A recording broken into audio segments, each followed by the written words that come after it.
It is my pleasure for this panel to be able to focus on use of force questions with some of the most prominent people in this area. I would argue that the most prescient threats in South Asia are actually not directly tied to Al-Qaeda or ISIS. So let me just put that out there. In my view, the group that is most destabilizing to the region is actually Pakistan-based, and it's actually a Pakistan proxy. In other words, this is an organization that the state explicitly uses as tools of foreign policy, despite its obligation to prevent its territory from being used by terrorist organizations. And that group is Lashkar-e-Taiba. Some of you may have come across this group if you were watching television during Thanksgiving in 2008. This is the group that held Mumbai siege for several days. Going back, and so this raises an interesting question from my point of view as a South Asianist, is whether or not the authorization for the use of military force, strictly speaking, as it's written, pertains to the ways in which the different groups that are most threatening in South Asia operate. So, let's turn to the law.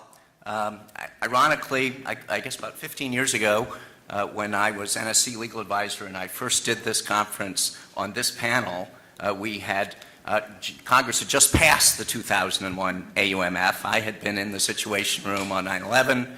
I had worked on the 2001 AUMF, and this was the first ABA conference in which we got to analyze the 2001 AUMF.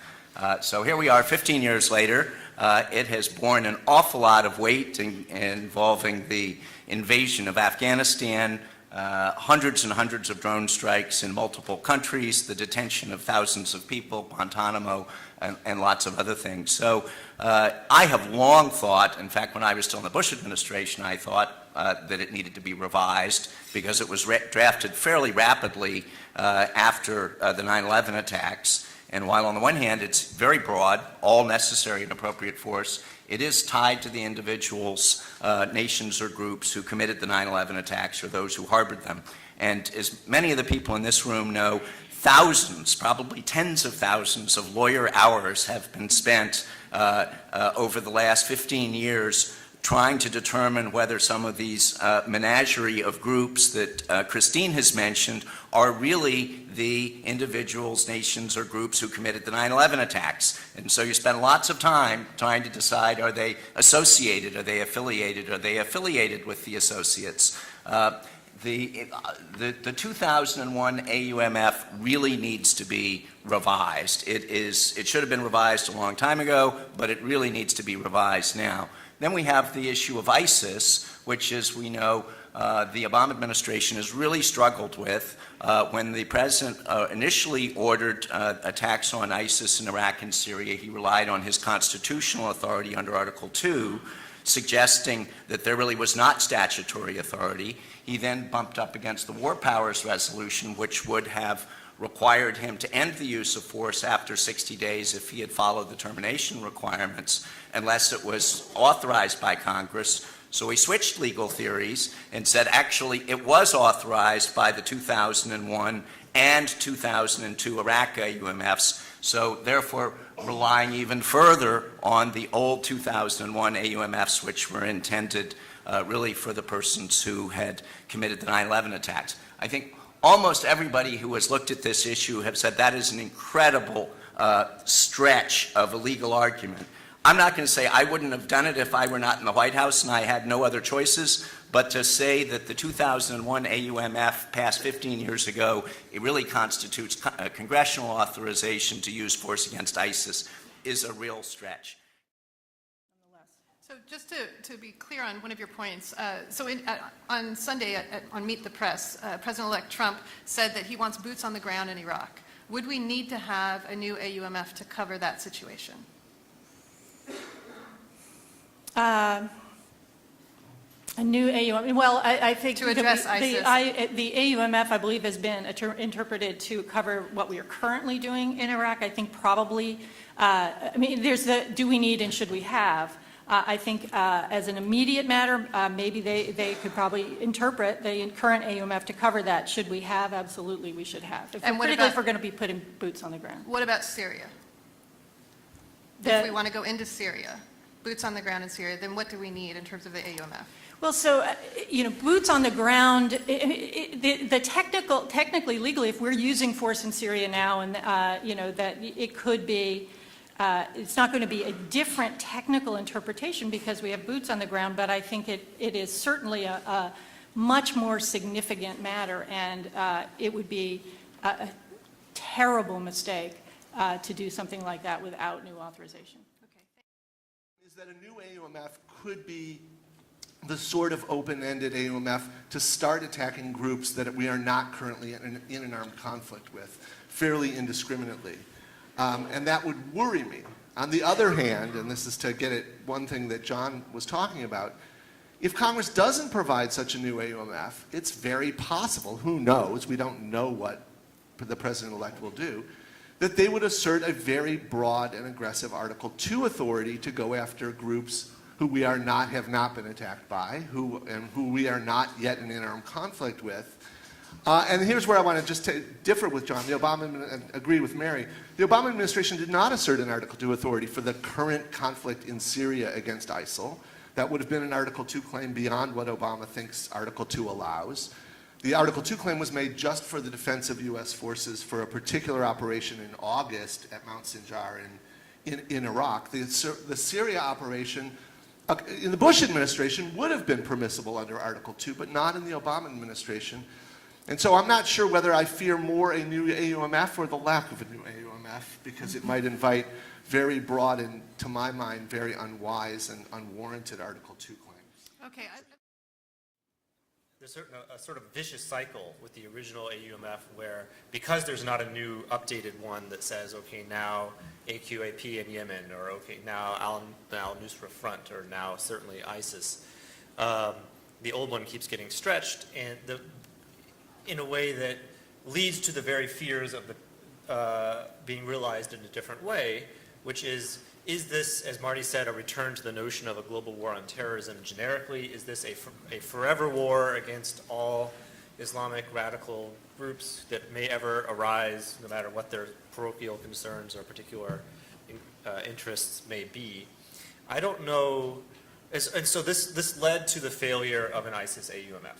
Right, so the Obama administration, which shares some of that desire for constraint, wanting to calibrate the authority to the problem and not have it sort of get out of control into a perpetual war everywhere, said, please give us an AUMF that is time delimited. It will sunset in 3 years, and Congress will then be forced to take up again. Do we want to keep going with this? And that would authorize air warfare and maybe some limited use of troops on the ground, but not enduring offensive combat operations with ground forces, which is, there's a lot of play in the joints of those words. And then there was another faction within Congress that said, if we're going to go to war, let's go to war. Like, what is this nonsense and tying our own hands? And we're not going to agree to a sunset. We're not going to agree to withholding ground troops. We should have ground troops. Let's go do this thing. And they couldn't agree. And so nothing was passed. And one part of the reason that nothing was passed was the Obama administration had strategically, because of the War Powers Resolution, already made the claim that it had all the authority it needed under the existing AUMF.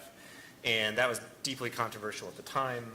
But they couldn't agree on something new, and meanwhile Congress kept funding the war efforts, and eventually, I think at this point we can say that Congress has acquiesced to that theory that the original AUMF covers ISIS. So, when I was State Department legal advisor, I spent an enormous amount of time trying to explain to our European allies what our legal position was on where we could use force and where we couldn't. And Europeans and others, but particularly Europeans, did not like the idea that we said that we could use force against al-Qaeda in various places around the world that al-Qaeda was fighting us. And we said that, in fact, that it was an armed conflict going on in different places around the world. And the position was, well, does that mean that you can shoot people on the streets of London or you can shoot people in Berlin?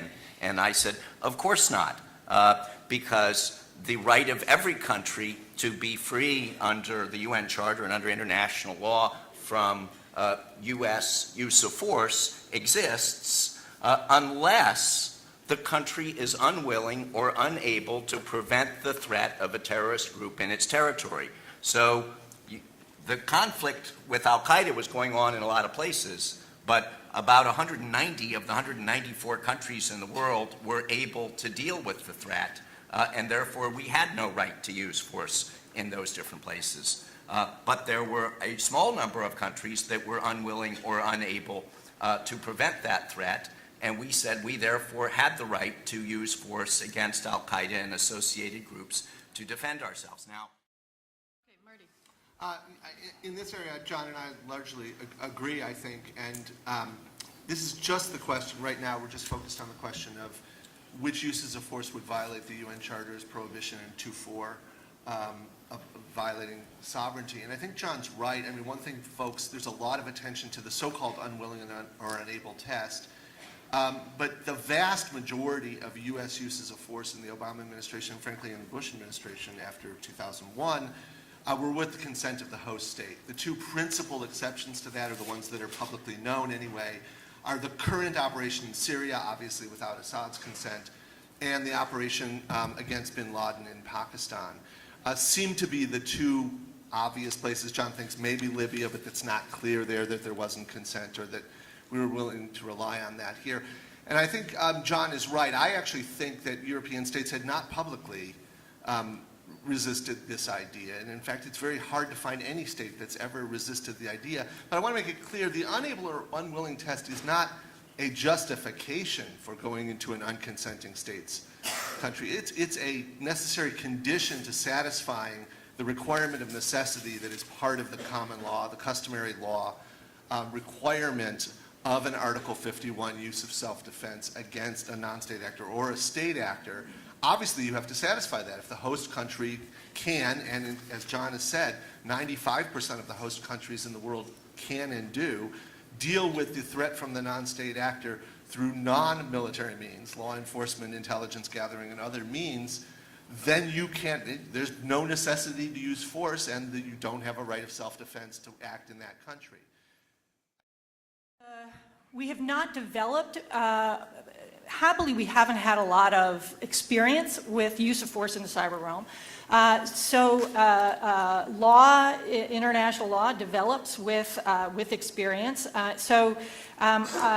We know what at least is a use of force, which is, or at least the Harold Coe in a speech he gave several years ago, talked about what are some of the positions of the U.S., and it would be, we would consider something that would be the same kind of effect as a kinetic attack, a physical effect would be considered a use of force. What you're talking about is not probably a physical impact, and so the issue there is what is. I think we are.